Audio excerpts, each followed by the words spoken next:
एक मेंढक था जो कि एक कुएं में रहा करता था।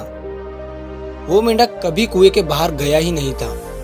उसने अपनी सारी जिंदगी उस कुएं में ही गुजारी थी। कुएं की बाहर की दुनिया उसने कभी नहीं देखी थी। एक दिन वो कुएं में आराम से बैठा हुआ था। उतने में ही कुएं के अंदर से एक मछली उसके पास आती है। वो मछली समुद्र से आई हुई थी। मेंढक उससे पूछता है कि तुम कहाँ से आई हो। मछली उसे जवाब देती है कि मैं समुद्र से आई हूँ।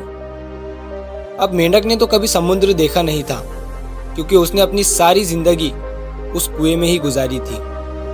तो मेंढक उससे पूछता है कि समुद्र का मतलब क्या होता है। मछली उसे कहती है, समुद्र मतलब जहाँ पर बहुत सारा पानी होता है। तो मेंढक एक छलांग मारते हुए मछली से कहता है, क्या इतना पानी होता है?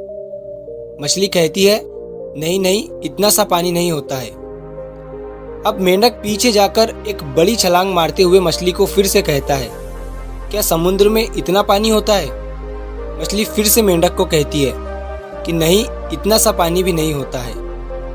अब मेंढक कुएं के एक कोने से लेकर दूसरे कोने तक छलांग मारता है और मछली से कहता है कि इतना ज्यादा पानी होता है। मछली फिर मेंढक को कहती है, अरे नहीं मेंढक, इससे कई ज्यादा पानी होता है। ये सुनने के बाद मेंढक मछली से कहता है कि तुम झूठ बोल रही हो। इससे ज्यादा पानी तो कहीं होता ही नहीं है और कहीं हो भी नहीं सकता। मेंढक ऐसा इसीलिए बोल रहा था क्योंकि उसने आज तक अपनी पूरी जिंदगी में उतना ही पानी देखा था। मेंढक की सोच उस कुएं से ही शुरू होती है और उस कुएं पर ही खत्म हो जाती है। कुएं से ज्यादा पानी उसने कभी देखा ही नहीं है और ना ही कभी सुना है। तो जब देखा ही नहीं है और सुना ही नहीं है तो सोचेगा कैसे? वो ये सब सोच ही नहीं सकता।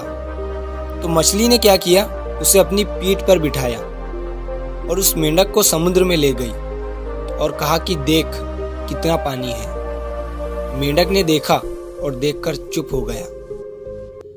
इस कहानी से हमें ये सीख मिलती है कि आज बहुत से लोगों की जिंदगी उस कुएं के मेंढक की तरह हो गई है, जिनकी सोच एकदम छोटी है।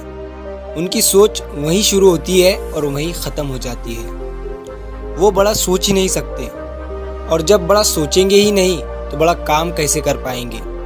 तो कुएं से बाहर निकलो, अपनी सोच के दायरे को बड़ा करो, क्योंकि सोचने के पैसे नहीं लगते हैं। किसी को पैसे दोगे तभी आपके दिमाग में बड़े ख्याल, बड़े सपने और बड़ी सोच आएगी। ऐसा नहीं होता है। और वो कहते हैं ना कि जिस दिन से आपने अपनी सोच बड़ी कर ली, बड़े बड़े लोग आपके बारे में सोचना शुरू कर देंगे।